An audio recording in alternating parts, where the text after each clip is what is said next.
today I'm going to talk about the honey that the bees work so hard to make for us. And sometimes people say, what kind of honey should I get? What do they do? Well, I've broken it down into 4 types. Now, the most important probably is the local honey. If you go to the store, you want to get a jar that looks something like this for local honey, because the local honey is going to have the pollen in it from the local flowers and things that grow that you may have an allergy to. Now, I remember I was using my local honey, and then I got a new honey in.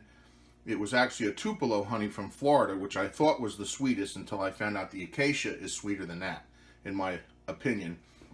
But I noticed that my allergies started bothering me again. I'm like, hey, I've been using honey every day. Why are my allergies? And then I realized the honey I was using was from Florida, not from North Carolina. So then I went back to using local honey, and my allergy symptoms cleared up. Next thing I want to talk about is the Manuka honey. This stuff is fantastic. This is Wetherspoon raw Manuka honey, K factor 16. They have different ways of measuring it. So it grows only on the Manuka tree.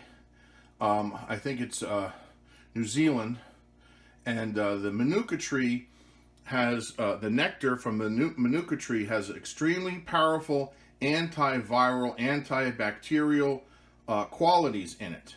And so when you try this honey, I noticed I was starting to get a cold, and I started to put the Manuka into my oatmeal, and then in a couple of days I felt way better.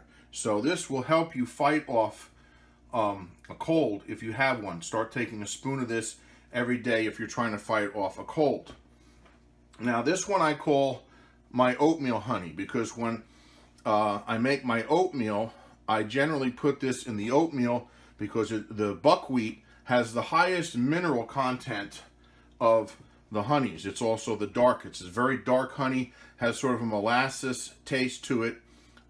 So I put that in the background when I make my oatmeal. And so, you can choose to use them wherever you want. I usually put this in my tea, and I put this one in the oatmeal. Now, when I was trying to adjust to the taste of avocados, because I know they're very healthy, but I wasn't too fond of the taste, I've adjusted them a little better. It's not like they taste great, but they're okay. I was putting this acacia honey, which is from the Savannah Bee Company. Got that from Amazon, but you can probably go to their own website, Savannah Bee Company, and get it. And this stuff is the sweetest tasting honey, in my opinion, you're ever going to taste. I mean, it's like pure candy. It is super sweet. So I would put this on top of the avocado, and I was able to manage to eat the avocado without any problem, even though I didn't really like the taste of the avocado. This had such a super sweet taste.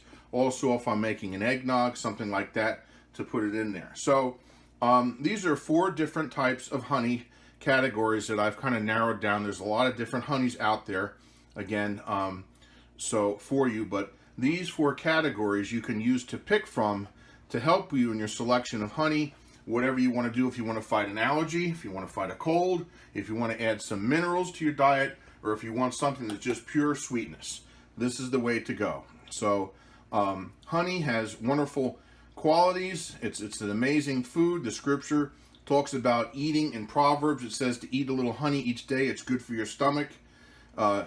Also, we find in the scripture that they're going to the promised land, a land flowing with milk and honey.